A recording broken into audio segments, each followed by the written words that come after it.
భార్యాభర్తల అనుబంధం బాగుండాలంటే చెబుతున్నా, నాలాగే ఉండాలి నువ్వు అని ఎవరూ శాసించకూడదండి. కొందరు శాసిస్తారు, కొందరు షంటింగ్ మొదలు పెడతారు, కనపడరు ఇక్కడ. మాటిమాటికి అదే అంటుంటే చస్తాడు వాడు అక్కడ. ఒకడు శాసిస్తాడు. శాసించడం ఎంత తప్పో ఈ షంటింగ్ కూడా అంతే తప్పు. అన్నిటికీ ఇలా ఉండు, ఈ వేషం వేసుకో, ఇలా ఉండు అని అనకూడదండి. వాడికి ఇష్టమైనది వాడు వేసుకుంటాడు, వదిలేయాలి.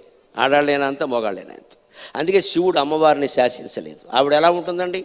రత్నగ్రైవేయ చింతాకలోల ముక్తా ఫలాన్విత అరుణారుణ కౌసుంభ వస్త్ర భాస్వత్కటీతటి. ఏం వైభవం, ఏం వైభవమా! ఎర్ర ఎర్రని చీర కట్టుకుంటుందా, వజ్రాల వడ్డాణం ధరిస్తుందా, రత్నాలు పొదిగినటువంటి మాల, అందులో కూడా మళ్ళీ ముచ్చట. ఆవిడ సరదా, ఆవిడికి అంత అందం ఆవిడికి కావాలి, అంత వైభవం ఆవిడికి కావాలి. నువ్వింత వైభవంగా ఉండడానికి వీల్లేదు, నాకు మళ్ళీ బూడిద పూసుకో అని శివుడు అనలేదు.